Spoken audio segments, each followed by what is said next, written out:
Hello everyone, welcome back to my channel. আমি Mona Lisa, তোমরা দেখছো আর্ট পাঠশালা বাই মোনালিসা। আজকে তোমাদের সাথে খুব সহজ একটা সুন্দর ক্রাফট ভিডিও শেয়ার করতে চলেছি। আমাদের প্রত্যেকের বাড়িতেই পুরনো ক্রিমের কৌটো পড়ে থাকে, যেটা আমরা ব্যবহার করি না।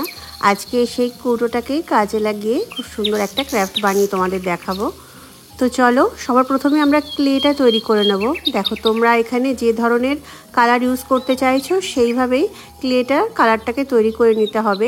তোমরা তো জানো সফট ক্লেতে নানা ধরনের কালার থাকে, তো যে কালারগুলো থাকে না সেই কালারগুলোকে তোমরা অন্য কালারের শেড মিশিয়ে আবার তৈরি করে নেবে। যেরকম আমার এখানে লাইট ব্লু কালার আমি ব্যবহার করছি, তো আমার কাছে ছিল ডার্ক ব্লু, সেই জন্য আমি হোয়াইট কালারের সাথে এই ব্লুটার কালার মিক্সিং করে আমি লাইট কালারের ব্লু কালার তৈরি করে নিয়েছি।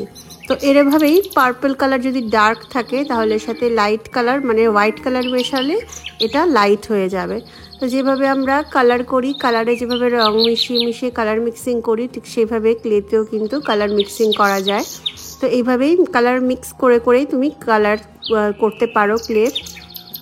তো দেখতেই পাচ্ছ নিচেরটা আর উপরের যে ঢাকনিটা এটা আমরা দুটোকেই ক্লে দিয়ে কভার করে নিয়েছি সবার প্রথমে। মানে আমি টার্টলের একটা শেপ তৈরি করব। এবারে হাত আর পাগুলোকে আস্তে আস্তে করে আমি এইভাবে তৈরি করে নিচ্ছি এক এক করে। শেপটা ছোট ছোট পা হবে, আর এরকম ক্লে টুলস দিয়ে আমি আঙুলের এরকম শেপ করে নিচ্ছি প্রত্যেকটায়।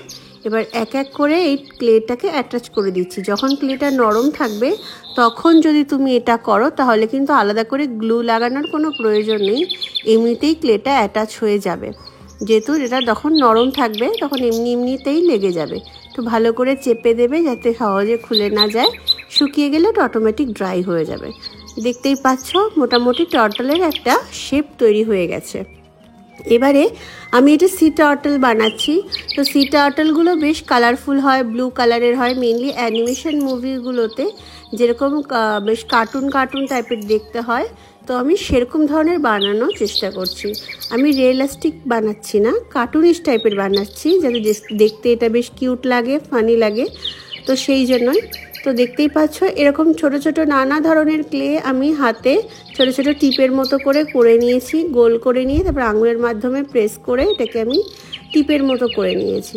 তো এই যে কচ্ছপের উপরে যে খোলসটা থাকে বা যেটা শেলটা থাকে, তো ওর উপরে দেখবে একটা টেক্সচার মতো থাকে, তো সেটাকে দেখানোর জন্য আমি এখানে এরকম ছোট ছোট করে টিপের মতো করেছি। আর উপরে একটু ফ্লাওয়ারের মতো শেপটা যেন দেখতে যেন বেশ ফ্লাওয়ারের মতো লাগে, তো সেই জন্য একটু কালারফুল করেছি। লাইট কালার মিশিয়ে মিশিয়ে হোয়াইট কালারের সাথে মিশিয়ে মিশিয়ে আমি এরকম কালারগুলো নানা রকম শেডের তৈরি করেছি।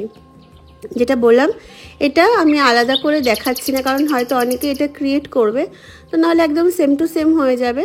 তো তোমরা তোমাদের পছন্দ মতো করে কালারটা তৈরি করো। আমি তোমাদেরকে তো শিখিয়েই দিলাম কিভাবে তোমরা করতে পারবে। যে কোনো ডিপ কালারের সাথে লাইট কালার মেশালে লাইট কালার তৈরি হয়, তো সেইভাবেই তোমরা তৈরি করে নিও। তো এবারে দেখো, এবারে এখানে ছোট ছোট এরকম টিপের মতো দিয়ে হাতে পায়ে ছোট ছোট ওদের আঁশের মতো থাকে, গায়ে শেলসের মতো থাকে।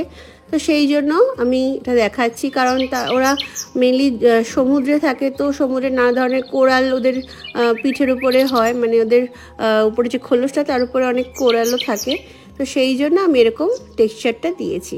এবারে চোখে দুটো হোয়াইট কালারের ক্লে দিয়ে আইবল দেখিয়ে নেব, দেখতে তাহলে আরও বেশি কিউট লাগবে।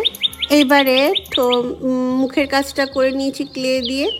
এবারে এরকম একটা হোয়াইট সিলভার কালার দিয়ে আমি এরকমভাবে এই বলগুলোকে একটু শেপের মতো একটু কালার করে নিচ্ছি, তাহলে কি হবে একটু দেখতে বেশ ভালো লাগবে আমার মনে হয়েছে।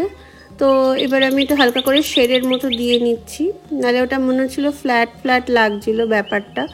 তো এর উপর দিয়ে যখন আমি ভার্নিশ করব তখন এটা আরও বেশ গ্লসি লাগবে, তখন আরও বেশি ভালো লাগবে।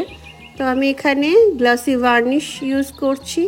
তো এটা দেখো শুকানোর পরে এটা বেশ দেখতে বেশ গ্লসি আর চকচক করছে, কালারটাও অনেকটা পাল্টে গেছে।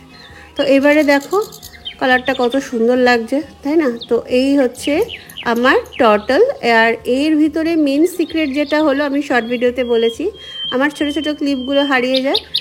তো এই ক্লিপগুলো যাতে হারিয়ে না যায় তার জন্য আমি এই কন্টেনারটা বানিয়েছি। এটা দেখতে বেশ কিউট, আর এই ক্রিমের কৌটোটার মধ্যে এই ক্লিপগুলো রাখলে দেখতেও ভালো লাগবে আর হারিয়েও যাবে না। তো কেমন লাগলো বন্ধুরা আজকের আমার এই সুন্দর ক্রাফটটা? তোমরা অবশ্যই আমাকে কমেন্টে জানিও। ভালো লাগলে লাইক করো, শেয়ার করো, আর যদি কোনো কিছু জিজ্ঞাসার থাকে তাহলে অবশ্যই আমাকে কমেন্ট করে জানিও, আমি রিপ্লাই দেওয়ার চেষ্টা করব তোমাদের অবশ্যই। আরও নতুন নতুন অনেক সুন্দর সুন্দর ক্রাফট ভিডিও পাওয়ার জন্য অবশ্যই আমার চ্যানেলটা সাবস্ক্রাইব করে রেখো। খুব ভালো থেকো, দেখা হচ্ছে অন্য একটা ভিডিও নিয়ে। টাটা।